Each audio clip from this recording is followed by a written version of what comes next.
भगवान श्री राम के राज्य में एक बहुत ही विचित्र घटना घटी थी। भारतीय जनमानस आज भी राम राज्य को महानतम साम्राज्य और उपमा रहित मानता है। आज भी अगर कहीं सर्वत्र खुशहाली और चैन की बंसी बजाने की उपमा देनी हो तो उसकी तुलना हम राम राज्य से ही करते हैं। किसी राज्य से अथवा किसी ऐतिहासिक शासनकाल से राम राज्य की तुलना करना व्यर्थ है। आखिर ऐसा क्या था राम राज्य में? परमेश्वर के 10 मुख्य अवतारों में से 12 कलाओं के साथ जन्मे प्रभु श्री राम भी हैं। रावण जैसे महाशक्तिशाली अधर्मी को उसके परिवार समेत नेस्तनाबूद करने वाले प्रभु श्री राम ने अयोध्या लौटने के बाद 10,000 वर्षों तक शासन किया था। उनके शासनकाल को दुनिया राम राज्य के नाम से जानती है। वाल्मीकि रामायण के उत्तरकांड में राम राज्य से संबंधित कई घटनाओं का जिक्र मिलता है जो कि ऐतिहासिक और धार्मिक दृष्टि से भी काफ़ी महत्वपूर्ण है। उन्हीं में से एक घटना का वर्णन आज हम इस वीडियो के माध्यम से करेंगे। एक दिन के तीसरे पहर राज्यसभा में बैठे हुए भगवान श्री राम ने अपने अनुज लक्ष्मण से कहा कि भाई लक्ष्मण, देखो, राज दरबार के बाहर न्याय प्राप्त करने के लिए तो नहीं आया है। लक्ष्मण जी बड़े भाई की आज्ञा पाते ही तुरंत बाहर गए और चारों ओर दृष्टि दौड़ाकर देखा। उनको वहाँ कोई दुखिया दिखाई नहीं पड़ा।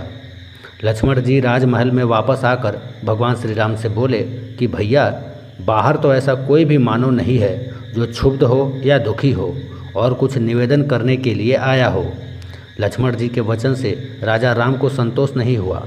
उनकी बेचैनी लक्ष्मण जी समेत वहाँ दरबार में उपस्थित प्रत्येक व्यक्ति महसूस कर रहा था। उन्होंने लक्ष्मण जी से फिर से कहा कि लक्ष्मण, मुझे विश्वास है कि नीति और उचित न्याय पद्धति से शासन करने पर प्रजा सर्वदा सत्य के मार्ग पर अग्रसर रहती है और उसे किसी प्रकार का कष्ट नहीं मिलता।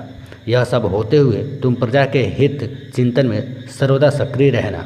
अब एक बार पुनः बाहर जाकर किसी भी कार्यार्थी या न्यायार्थी का पता लगाओ। कोई भी ऐसा प्राणी यहाँ से निराश होकर नहीं जाना चाहिए। श्री राम जी की आज्ञा पाते ही लक्ष्मण फिर से बाहर गए, लेकिन इस बार भी उन्हें राजभवन के बाहर कोई भी मनुष्य दिखाई नहीं दिया। लक्ष्मण जी ने फिर से अपनी पैनी निगाह चारों तरफ दौड़ाई और देखा कि एक कुत्ता दुखी मन से वहाँ बैठा था। लक्ष्मण जी को देखते ही वह कुत्ता उठ बैठा और अपने दुखी मन की भावना को व्यक्त करते हुए जोर जोर से रोने लगा। हम आपको बता दें कि उन दिनों राजा, राजघराने के लोग, राजकाज देखने वाले अधिकारी और विद्वान लोग पशु और पक्षियों की भाषा भली भांति जानते थे। वे उनसे बात भी कर सकते थे। पशुओं की भाषा के ज्ञाता लक्ष्मण जी ने उस कुत्ते से रोने का कारण पूछा। हे सारमेय, तुम क्यों दुखी हो? तुम्हें किसी ने प्रताड़ित किया या तुम्हारा कौन सा कार्य नहीं हो पा रहा है? निर्भय होकर हमसे बताओ। लक्ष्मण जी का आश्वासन मिलते ही कुत्ता बोला, हे प्रभु, समस्त जीवों के रक्षक, प्रशस्त कर्म करने वाले राजा राम से मुझे कुछ निवेदन करना है।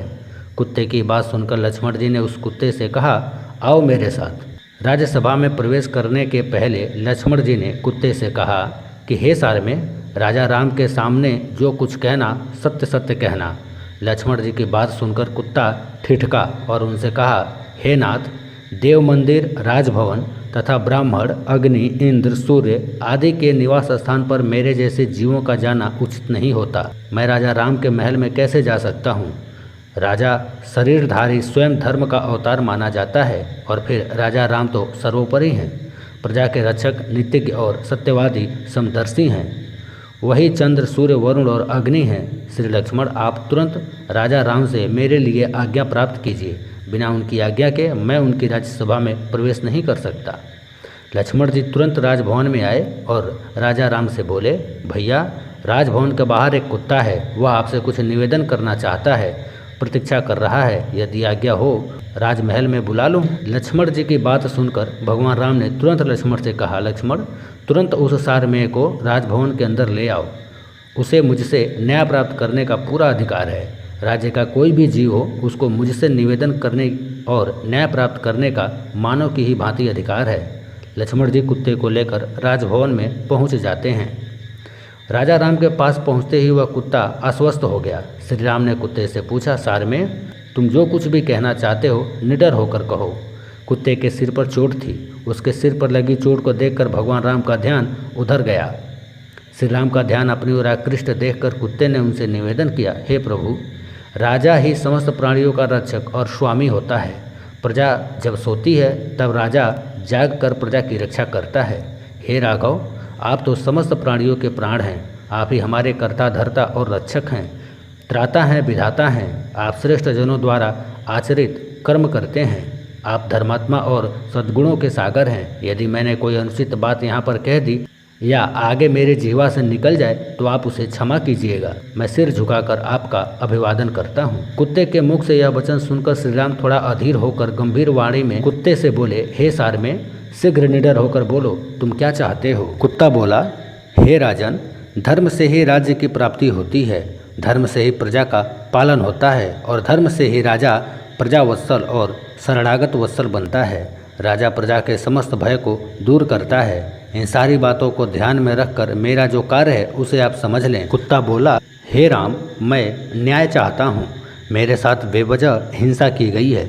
मैं चुपचाप बैठा हुआ था। सर्वथा सिद्ध नाम का एक व्यक्ति आया और बिना किसी वजह के मेरे सिर पर छड़ी से मार दिया। मैं तो बस चुपचाप बैठा हुआ था। मैं न्याय चाहता हूँ। राम ने तत्काल सर्वथा सिद्ध को बुलावा भेजा, जो एक भिखारी था। उसे दरबार में लाया गया।